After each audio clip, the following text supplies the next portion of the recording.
Ready to roll? Okay, season is here. Going down to the Rose Bowl in 5 days for a game against the Bruins. Program is very familiar to us, although I'd venture to say probably 90% of the players are different from when we played them 2 years ago the last time. And so even though we're very familiar with the venue and the program, it'll be very new as far as personnel and the guys we're going to face. So, we know they got a new offensive coordinator, come from Indiana, so a lot of film study on the Indiana scheme last year.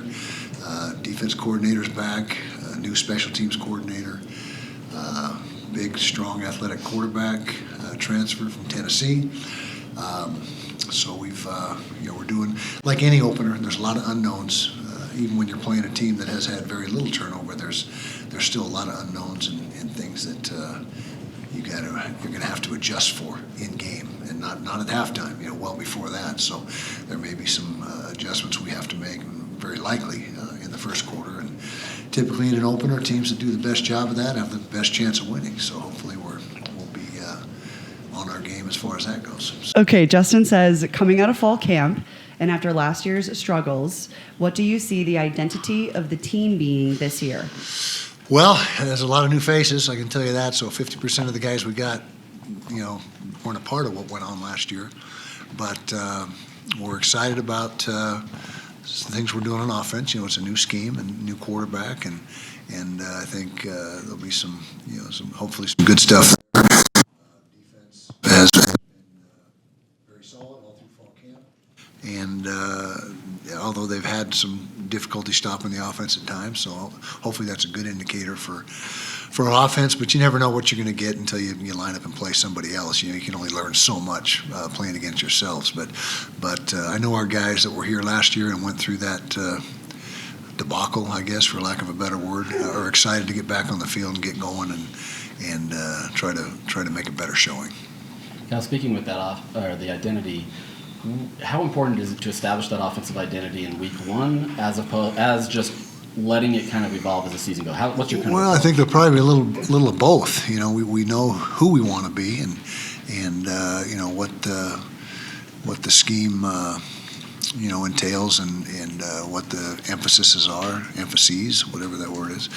But it'll also be an evolution. I mean, that's just how it is when you have again half a new team. You don't know a whole lot about a lot of the guys, and you got to see how they react in the game situation and who starts to come on and make plays. And every year seems to be two or three guys will really surprise you, and a couple guys that thought you were going to be able to count on don't produce as well. So we'll see how that goes.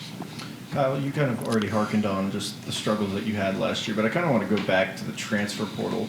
Does the opportunity, I guess, to reload to the transfer portal every single season kind of make it more enticing to come back in your shoes when you were considering? That's a good question. First of all, with the 2 portal windows, it's tough to sometimes manage your roster because you got to do it twice a year and you don't know exactly what you're going to come away with. But the roster or the portal has definitely cuts both ways.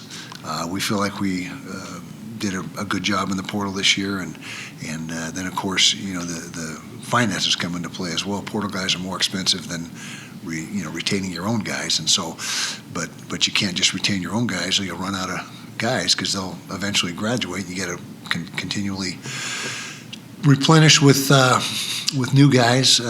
Typically, high school guys are priced pretty high as well, and so it's a balancing act. I mean, it's they have the NFL has the capologist guys, that do the manage the cap, and that's essentially what we have to do, and it's a challenge. It's a challenge, but the portal certainly allows you to go out and cover up, or not cover up, but replenish and get, if you're thin at a position or whatever, that helps you in that regard. But it's certainly a different ballgame than it used to be, and it's not going to, well, I guess it could return somewhat to how it used to be, but they're going to have a major overhaul of the rules and how things are structured. Kyle, you brought in a number of receivers through the transfer portal, one of them Tobias Merriweather. what gives you confidence that he can become a guy that you need on offense this year? Well, what we've seen in practice gives us confidence. He's got a big catch radius, 6'5", or close to it, 200 pounds. Very smooth, athletic guy. Runs real well, and just has a real knack for playing the contested ball, as you would expect with a guy with that frame. So what we've seen in practice has been very encouraging. But again, you got to do it on game day.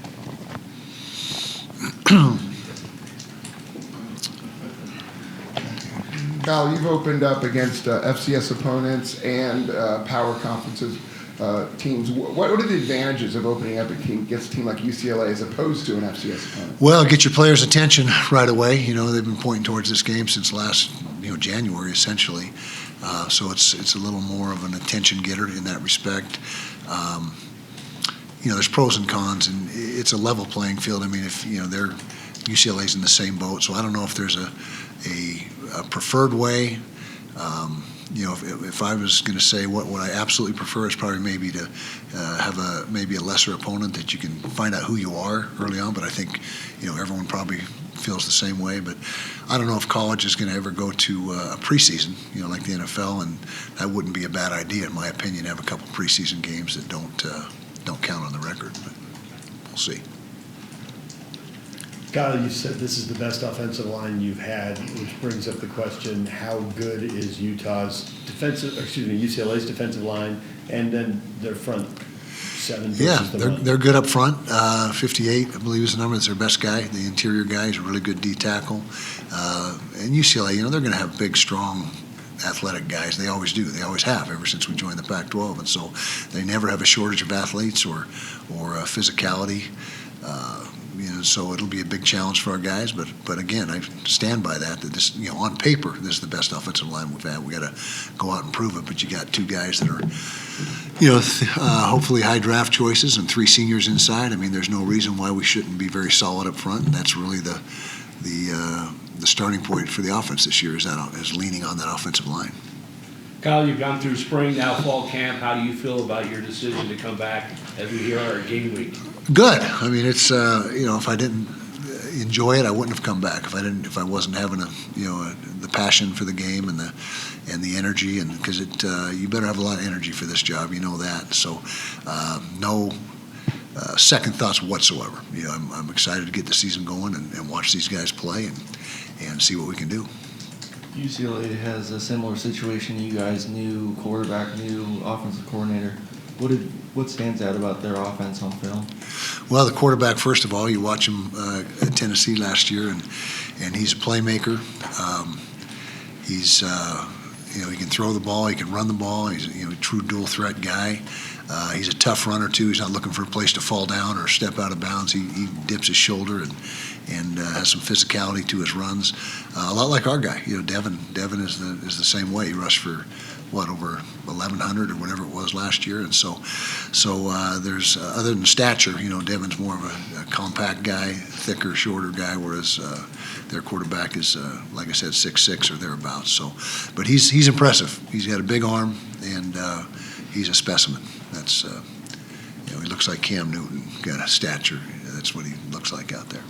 Kyle, Nico, UCLA's quarterback, held out in the spring and obviously ended up at UCLA. I'm curious just on your thoughts on that situation, but also harken on the idea of multi-year contracts, kind of stopping the idea of players entering the portal. Yeah, well, I don't really have any thoughts on his holdouts. I mean, that's his business, and I wasn't real close to that situation, monitoring it or anything like that, so I don't know.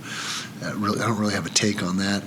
What was the second part of your question? The idea of multi-year contracts. Multi-year contracts. I think there's some merit to that, but I think somehow we've got to get to the point where, and again, I say it, a minor league NFL, not technically, but theoretically, where we're just, the same type of setup, same structure, salary cap, that type of thing. With it will probably come a union, players union, all that. I mean, what we do right now is not sustainable. I don't believe it is, personally. And so they've got to figure out a way to get some sanity to the whole thing. And the prices are spiraling out of control for the for the NIL. It's not NIL, rev share monies now, and so it's still in a place where I don't think you can continue this way without some major changes.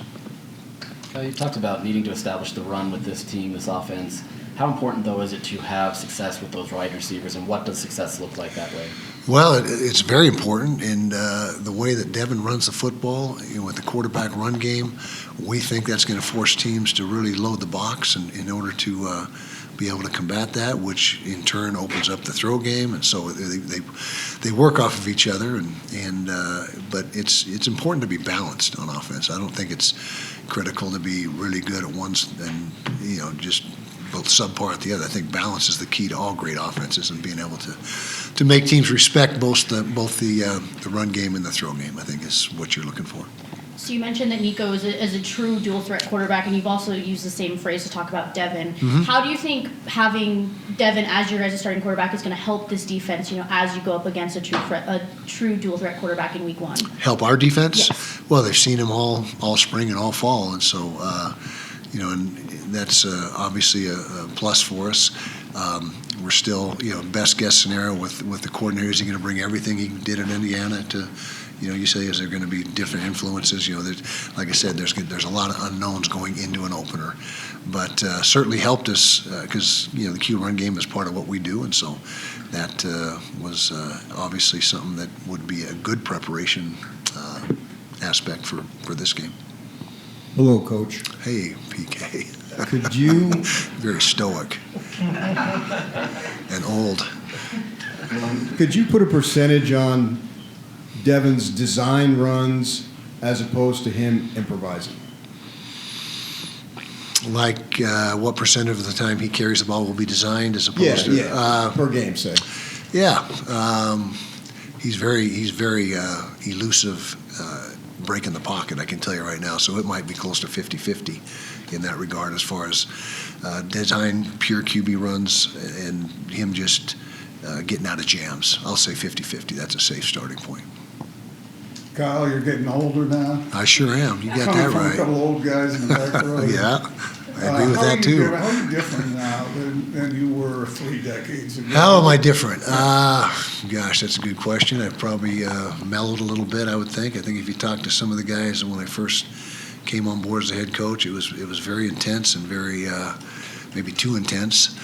But hopefully I know I've become a better listener through the years, and being able to not have knee-jerk reactions and be able to think things through a little better than I did at the very beginning, and patient, a little more patient than I used to be. How about that? Yeah. This will be the last question here in the front.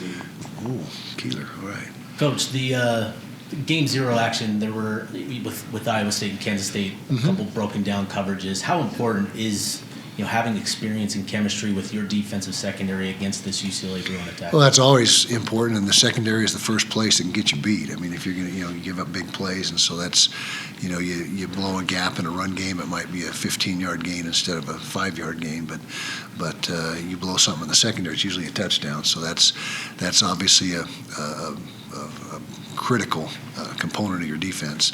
I wasn't able to see that game. We were practicing right during it, so I didn't have a chance to see it. But we feel like we've got an experienced secondary coming back. The scheme has remained the same for years and years, so the learning curve of those guys was virtually nothing. The new guys had some learning curve, obviously, but we feel like we're in good shape back there, and hopefully in an opener you're going to make mistakes. There's no doubt about it, and if you can just play with great effort, that covers up a lot of the errors that are going to happen. Did you say last question? I'm out of here? Free? Okay. All right, guys.